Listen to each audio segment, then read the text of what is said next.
Welcome to cosmic zone. नमस्कार। सितारों की दुनिया में मैं श्री गोविंद आप सभी का स्वागत करता हूँ। आज का टॉपिक है, क्या भाग्य हमारे हाथों में है? जी हाँ, बिल्कुल हमारे हाथों में है। जनरली हमारे भाग्य मेन दो फैक्टर्स के ऊपर डिपेंड करता है। पहला हमारा कर्म, दूसरा हमारे चेतना का स्तर यानी कि कॉन्शसनेस लेवल। हमारे पास कर्म करने का पूरा अधिकार है। हम फ्री होते हैं उसे करने के लिए, पर उससे जुड़ा हुआ रिजल्ट्स को हम मैनिपुलेट नहीं कर सकते हैं, जिसे हम कर्मफल कहते हैं। हर किसी का कर्मफल का एक लेखा जोखा या इंडिविजुअल अकाउंट होता है, जो आकाशीय रिकॉर्ड में स्टोर रहता है। इसी आकाशीय रिकॉर्ड के अनुसार हम कब, कहाँ, किस परिवार, किस संप्रदाय या किस जीव के रूप में जन्म लेंगे, यह पहले से ही तय होता है। यह सिलसिला अनंत काल से यूं ही चलते रहता है। हम अलग अलग शरीर धारण करते हैं, कर्म करते हैं, फिर जन्म लेते हैं, जब तक न हम कर्म बंधन से पूरी तरह से मुक्त हो जाएं। लेकिन हर जीवन में हमें एक चांस मिलता है अपने बुरे कर्म को बैलेंस करने का। अगर चूक गए तो फिर से वही जीवन, वही पेन, सफरिंग झेलना ही पड़ता है हमें। अब प्रश्न यह आता है कि कैसे जाने कौन सा बुरे कर्म के लिए हम दुख झेल रहे हैं। तो इसका एकमात्र उपाय है ज्योतिष शास्त्र, जो हमारे प्रारब्ध कर्म को या कुकर्म को सामने लाने में सामर्थ होता है।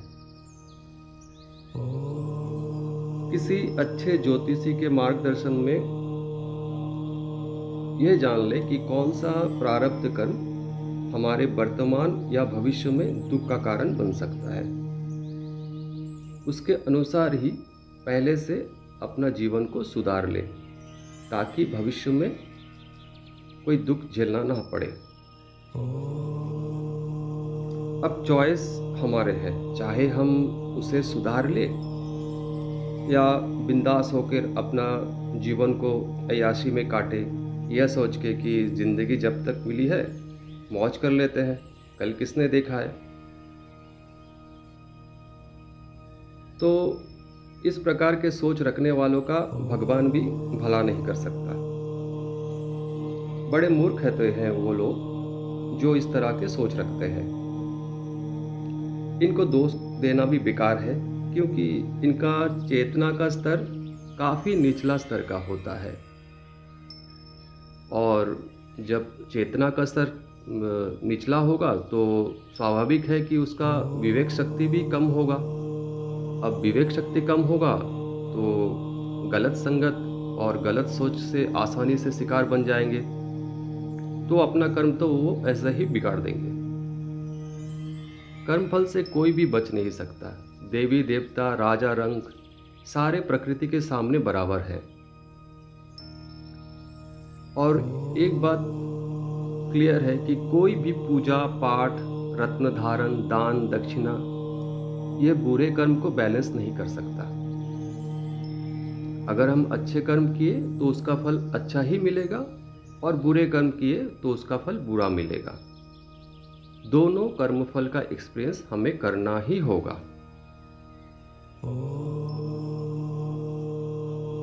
तो अपना कर्म को अच्छा रखें, अपना चेतना का स्तर को ऊंचा करने का प्रयास करें और जीवन का पूरा आनंद लें।